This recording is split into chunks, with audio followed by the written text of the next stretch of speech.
Hello my dear students. आज की class में मैं आपको एक्सरसाइज 6.2 के और फर्दर क्वेश्चंस बताने वाला हूं। मैंने अपनी प्रीवियस क्लास में क्वेश्चन नंबर 2 का ए पार्ट बता दिया था एक्सरसाइज 6.2 में, ठीक है। और उसके आगे के parts today I am going to discuss in my class. तो प्लीज फोकस एवरीवन। आप लोग चाहें तो अपनी एनसीईआरटी बुक निकाल सकते हैं, ठीक है। और एनसीईआरटी बुक में एक्सरसाइज 6.2 के क्वेश्चन नंबर 2 का B part, exercise 6.2 question number 2 B part मैं यहां ड्रॉ भी करूंगा और एक्सप्लेन भी करूंगा। थोड़ा सा फोकस करिएगा अच्छे से प्लीज। आइए प्लीज। इस ट्राइंगल, इस क्वेश्चन में हमसे क्या कहा गया है यहां पे, you can use your NCERT. E and F R the points on the sides P Q and P R of triangle P Q are. एक ट्राइंगल दिया हुआ है जिसका नाम है पी क्यू आर, ठीक है। Exercise 6.2 question number 2 B part. एक ट्राइंगल है जिसका नाम है P Q R, P Q R, ठीक है बेटा।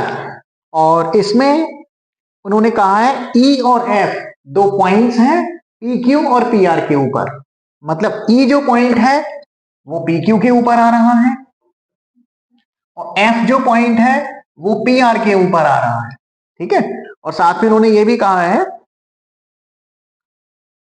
कुछ डायमेंशंस दे रखे हैं, कुछ साइड्स के मेजरमेंट दिए हुए हैं। ईएफ, उन्होंने ये पूछा है कि ईएफ क्यूआर के पैरेलल होगी या नहीं होगी। स्टेट करिए, इसको बताइए कि ईएफ क्यूआर के पैरेलल है या नहीं, है ना। और इसके साथ उन्होंने कुछ डायमेंशंस भी यहां दिए हुए हैं, कुछ साइड्स के मेजरमेंट दिए हुए हैं। तो that I am marking here. उन्होंने बी पार्ट में दिया हुआ है पीई जो है 4 सेंटीमीटर है। पीई मतलब ये हिस्सा 4 सेंटीमीटर है, तो इट इज 4 सेंटीमीटर, ठीक है।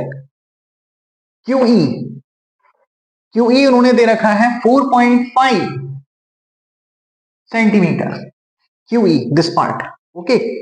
और पीएफ 8 सेंटीमीटर दिया हुआ है, पीएफ यानी ये हिस्सा, ठीक है बेटा। और आरएफ जो है वो 9 दे रखा है, RF is 9 centimetre, okay. RF is 9 centimetre. और मुझे ये बताना है कि ईएफ क्यूआर के पैरेलल है या नहीं है, ठीक है। मैंने आप लोगों को अपनी प्रीवियस क्लासेस में भी बताया था, प्रीवियस वीडियोस में भी बताया था कि अगर लाइन पैरेलल करनी हो या लाइन डिसाइड करना हो कि ये लाइंस पैरेलल है या नहीं, तो उसके लिए हम कन्वर्स ऑफ थेल्स थ्योरम का इस्तेमाल करते हैं, ठीक है। आपको शायद पता होगा, in the previous classes I have already discussed so many things, ठीक है ना। तो सबसे पहले इसमें हम ये लिखेंगे कि क्या क्या चीजें गिवन है। प्रॉपर प्रेजेंटेशन, अच्छे से अच्छे marks, full marks you will get. तो अपने स्टेप्स पे थोड़ा ध्यान देना है। इन गिवन फिगर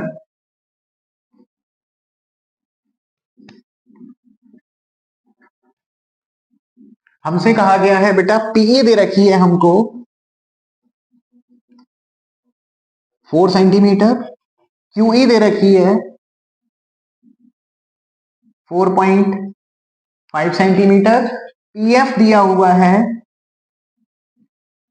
8 सेंटीमीटर और एफआर दे रखा है 9 सेंटीमीटर। It is given. और मुझे ये डिटरमाइन करना है ईएफ क्यूआर के पैरेलल है या नहीं है। तो बेटा इसके लिए मैंने थेल्स थ्योरम के आपको 3 पार्ट प्रूफ करवाए थे। मैं दोबारा से आपको याद दिला देता हूं। एक था मेन पार्ट जिसमें हम लोग ये चेक करते थे कि ईएफ, ई जो है पीक्यू को 2 पार्ट्स में डिवाइड कर रहा है, पीई और क्यूई। एफ जो है पीआर के 2 टुकड़े कर रहा है, पीएफ और एफआर। इनके रेशियो सेम है या नहीं। अगर इनके रेशियो सेम निकल के आते हैं तो इसका मतलब कन्वर्स ऑफ थेल्स थ्योरम से ईएफ जो होगी वो क्यूआर के पैरेलल होगी, ठीक है। एक इसमें कॉरोलरी थी, ये वाला पार्ट अपॉन ये वाला पार्ट, ऐसे भी हम निकाल सकते हैं, ये वाला पार्ट अपॉन ये वाला पार्ट। ये दूसरा पार्ट था पहली कोरोलरी, और तीसरा पार्ट था QE अपॉन PQ, मतलब this part upon this part equal to this part upon this part, यानी छोटा वाला पार्ट अपॉन बड़ा वाला पार्ट, ये वाला छोटा वाला पार्ट अपॉन बड़ा वाला पार्ट, अगर इनको इक्वल कर दिया जाए तो भी EFQR के पैरेलल हो जाती है। तो मैं देख सकता हूं कि जो उन्होंने साइड्स यहां दे रखी हैं उसमें तो सिंपल वाले पार्ट्स ही लग जाएंगे, तो ज्यादा दिमाग लगाने की जरूरत नहीं है। हम जो सिंपल वाला नॉर्मल वाला पार्ट है पहला वाला वो यूज करने यहाँ पे जा रहे हैं, यानी this part upon this part और this part upon this part, अगर ये इक्वल आ जाते हैं तो EF पैरेलल हो जाएगी QR के, वरना नहीं। तो इसके लिए हमें यहाँ फाइंड आउट करना पड़ेगा। आइए देखते हैं, let us see. So we have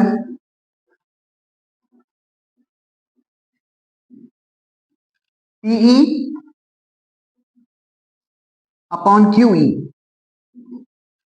PE उन्होंने दे रखा है 4 और QE उन्होंने दे रखा है बेटा 4.5। यहां से अगर मैं डेसिमल हटाऊंगा एक जीरो ऊपर आ जाएगा। उम्मीद है कैलकुलेशन समझ में आ गई होगी, एक नंबर इसके आगे है, एक जीरो ऊपर आ जाएगा। अब हम इसे कैंसिल कर सकते हैं 5 से, 5 8 जा 5 9 जा, यानी रेशियो आ गया 8 अपॉन 9, ऐसा कह सकते, ठीक है। अब इसी तरह ये वाला रेशियो निकाल के देखेंगे, और किसी से कैंसिल नहीं हो सकता है, ठीक है। तो इसके बाद सिमिलरली थोड़े अपने सॉल्यूशन में अच्छे अच्छे वर्ड्स यूज कर दिया करो, तो बिल्कुल ऑफिशियल सॉल्यूशन लगता है और full marks we will get in exam. Okay, आइए EF अपॉन FR निकाल के देखते हैं। Similarly we have PF upon RF। तो बेटा PF उन्होंने दिया हुआ है 8 सेंटीमीटर और RF दे रखा है उन्होंने 9। This is the second equation, ये किसी से कैंसिल भी नहीं हो सकता। तो from first and second equation हम लोगों ने क्या देखा, हमने देखा कि ये दोनों, ये भी 8 अपॉन 9 आ रहा है, ये भी 8 अपॉन 9, यानी बोथ आर इक्वल, ठीक है। तो हम यहां लिख सकते हैं from first and second equation since ये PE अपॉन QE, ठीक है,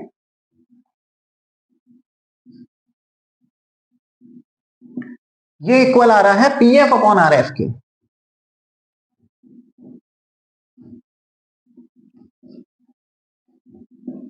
क्योंकि ये भी 8 अपॉन 9 है और ये भी 8 अपॉन 9 है, ठीक है। तो इसका मतलब क्या होता है, क्योंकि रेशियो सेम आ रहे हैं, this part upon this part is equal to this part upon this part, ratio same आ रहे हैं, इसीलिए हम कह सकते हैं कि कन्वर्स ऑफ थेल्स थ्योरम की मदद से EF जो होगी वो QR के पैरेलल हो जाएगी, बात खत्म हो गई।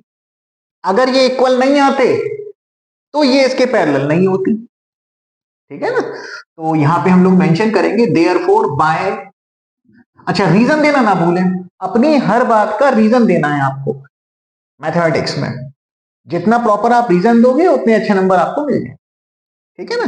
तो बाय कन्वर्स कौन सी थ्योरम का इस्तेमाल किया बेटे, हमने यूज किया यहां पे कन्वर्स ऑफ थेल्स थ्योरम,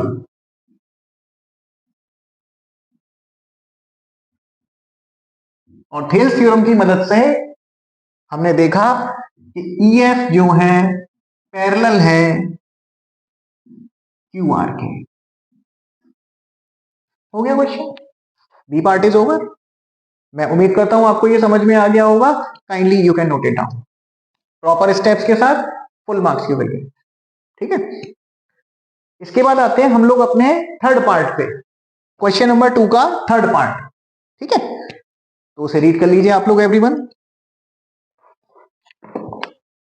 उसके लिए मुझे बेटा ये थोड़ा रब करना पड़ेगा, तो I am going to rub it, need some space.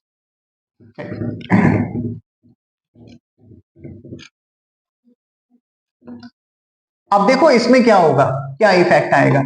Figure तो आपकी सेम है, क्योंकि पूरे क्वेश्चन में ट्राइंगल PQR था, तो ट्राइंगल PQR हमारा पहले से ही रेडी है। मैं बात कर रहा हूं हमारे सी पार्ट के बारे में, ठीक है बेटा। ये ट्राइंगल PQR पहले से रेडी है, उन्होंने कहा था E और F दो पॉइंट्स हैं PQ और PR के ऊपर, जो कि वो भी दिए हुए हैं, तो फिगर तो हमारी सेम रहेगी, केवल सी पार्ट के अंदर ये चीजें चेंज हो जाएंगी कि आखिरकार हमें गिवन क्या है। ठीक है, तो वो चीज हम यहां देखते हैं। We are going to start up the C part. ठीक है, तो सी पार्ट में उन्होंने साफ साफ मेंशन किया हुआ है कि आपको पी क्यू दे रखा है, पी क्यू 1.28। पी क्यू का मतलब ये पूरा पी क्यू दिया हुआ है। अच्छा, अब सवाल ये आता है कि सर पी क्यू को कैसे मार्क करें, है ना। तो अब आप चाहो तो अब आप मान के चलो यहां पे लिखते हो 4.8, तो एग्जामिनर को ऐसा लगेगा कि आपने पीई के बारे में बात करी है।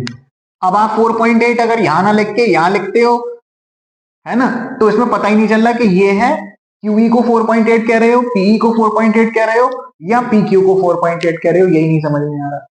तो इसमें या तो तरीका ये है कि आप मेंशन ही मत करो, या अगर मेंशन करना चाहते हो तो आप इसको ऐसे मेंशन कर सकते हो, स्केल की मदद से ऐसे मेंशन कर सकते हो, ऐसे मेंशन कर सकते हो दिस इज 4.8 सेंटीमीटर। ये बहुत अच्छा लगेगा अगर करना चाहते हो तो, वरना ना मेंशन करके अगर आप नीचे भी लिख देते हो तो कोई दिक्कत नहीं है, चलते। ठीक है, PQ उन्होंने दे रखा है हमको 1.28, sorry it is not 4.8, it is 1.28 centimetre. ठीक है, और PR दिया हुआ है 2.56। PR का मतलब ये पूरा। तो इसी तरह यहां पे लाइन बनाएंगे लाइक दिस, फिगर भी अच्छी लगेगी। ये दिया हुआ है आपको 2.56 सेंटीमीटर, ये समझ में। अब इसमें क्लियर दिखाई दे रहा है कि आप PQ के बारे में बात कर रहे हैं, इसमें क्लियर दिखाई दे रहा है कि आप PR के बारे में बात कर रहे हैं। ठीक है, और फिर उन्होंने PE दिया हुआ है 0.18। PE का मतलब खाली ये वाला हिस्सा। अब इसको कैसे मार्क करें, इसको मार्क करने के लिए मैं आपको बता सकता हूं, आप एक और लाइन कर लो, या तो ऐसे कर लो या बाहर से कर लो, वो आपके ऊपर है। ठीक है ना, स्केल की मदद से तो बड़ा अच्छा लगेगा ये देखने में। तो it is given to you 0.18, it is 0.18 centimetre, ऐसा कह सकते हो। ठीक है ना, बाहर भी लिख सकते हो, कोई दिक्कत नहीं है। और पीएफ दिया हुआ है 0.36। पीएफ का मतलब यहां से लेके यहां तक, ये वाला हिस्सा, खाली ऊपर वाला हिस्सा, ये दिया हुआ है 0.36 सेंटीमीटर। और मुझे इसमें ये बताना है कि ईएफ जो है वो क्यूआर के पैरेलल है या नहीं है। अब जरा आप खुद ही दिमाग लगाओ भाई, पैरेलल बताने के लिए हम लोग कन्वर्स ऑफ थेल्स थ्योरम का यूज करते हैं, और कन्वर्स को देखने के लिए, converse of Thales theorem apply करने के लिए हमें ये देखना होता है कि रेशियो सेम आ रहे हैं या नहीं। तो आपको इसमें कौन कौन सी बातें गिवन है ये देखो, मुझे पीई गिवन है और पीक्यू गिवन है ना। तो आप जरा खुद कॉमन सेंस लगाओ, as per my previous classes जो मैंने बातें आपको बताई थी, उस आधार पे आप कौन सी साइड्स का रेशियो निकालोगे जो आपको गिवन वाली बातें हैं, है ना। मेन पार्ट इसमें क्यूई गिवन नहीं है ना। अगर सीधी सीधी भाषा में मैं आपसे कहूं, बिना मेहनत करे ज्यादा और हम रिजल्ट पाना चाहते हैं अपना बहुत, ठीक है ना, तो इसका सबसे अच्छा तरीका यह है कि आप दिस पार्ट, क्योंकि 0.18 दिया हुआ है, अपॉन दिस पार्ट निकालो, यानी पहली कॉरोलरी, छोटा वाला पार्ट अपॉन बड़े वाले पार्ट का रेशियो निकालो, गिवन है सीधे सीधे। ऐसा नहीं है कि क्यूई की मदद से नहीं कर सकते, उससे भी कर सकते हो। अगर पीक्यू में से पीई को माइनस कर दिया जाए, यानी 1.28 में से 0.18 को, तो ये निकल आएगा, तो फिर रेशियो निकालेंगे। लेकिन स्टेप तो बढ़ गया ना, मेहनत तो बढ़ गई ना, समय तो बर्बाद होगा ना एग्जाम में। तो बेटर है कि आप जो दिया हुआ है उसके बेसिस पे कंटिन्यू करो। ठीक है बेटा, तो चलिए इसमें जो बातें गिवन है वो हम यहां मेंशन करते हैं। क्या क्या गिवन है, हमें यहां दिया हुआ था इन गिवन फिगर पीई दे रखा है बेटा 0.18 सेंटीमीटर, ठीक है, और पीक्यू दे रखा है 1.28 सेंटीमीटर, ठीक है, पीएफ दे रखा है, जो बातें गिवन है वो लिख रहे हैं। पीएफ दिया हुआ है 0.36 सेंटीमीटर, और आखिर में पीआर दे रखा है पूरा का पूरा 2.56 सेंटीमीटर। ये चार बातें हमें गिवन है, ठीक है। और अब हम रेशियो निकालने जा रहे हैं। रेशियो निकालने के लिए सबसे पहले ट्राइंगल का नाम लिखना, ठीक है, या ना भी लिखो तो भी ऐसा कोई विशेष फर्क नहीं पड़ता, ठीक है।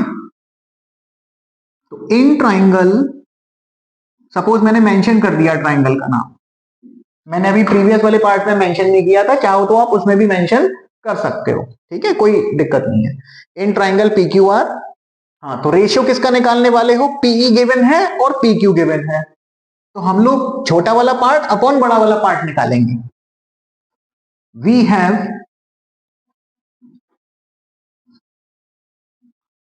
PE upon P Q.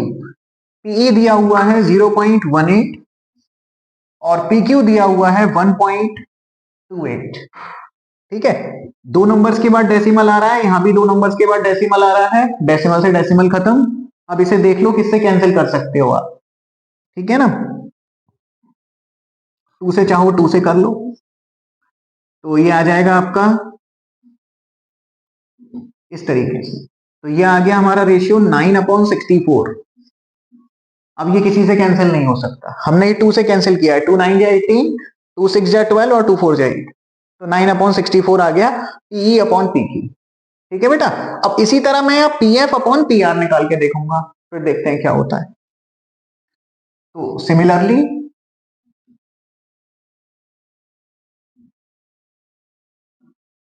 We have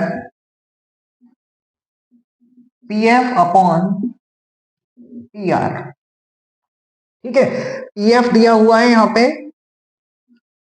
0.36 और पीआर दिया हुआ है पूरा का पूरा 2.56। 2 नंबर्स के बाद डेसिमल यहां पे, 2 नंबर्स के बाद यहां पे डेसिमल से डेसिमल हट गया। अब ये देखना है कि ये कैंसिल कैसे हो सकता है। 4 से कैंसिल कर सकते हैं दोनों को, आप चाहें तो 2 2 करके भी कैंसिल कर सकते हो, कोई दिक्कत नहीं है। 4 9 जा 36, 4 6 जा 24, 4 4 जा 16, और एक इत्तेफाक से ये भी निकल के आया 9/64। तो हमने देखा कि ये वाला रेशियो और ये वाला रेशियो दोनों सेम आ रहे हैं। तो इसका क्या मतलब हो सकता है, गैस कर सकते हैं आप? इसका सीधा सीधा मतलब ये होता है कि ये साइड इसके पैरेलल होगी, ठीक है। तो हम इसमें मेंशन करते हैं सीधे सीधे कि from first and second equation,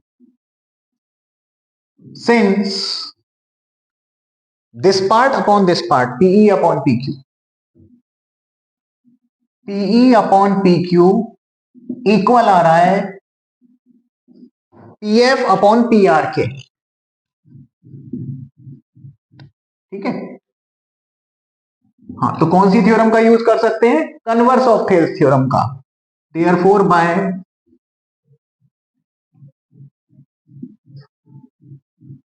converse of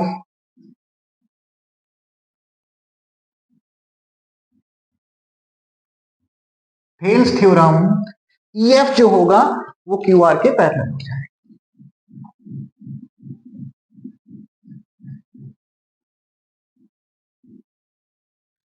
ठीक है। तो इस तरह हम लोग डिसीजन लेते हैं इन केसेस में कि अगर लाइंस पैरेलल करनी हो तो कैसे करेंगे, या अगर जो भी चीजें हैं वो आप लोगों ने देखी सारी चीजें, आप चाहें तो इसे नोट डाउन कर सकते हैं, ठीक है।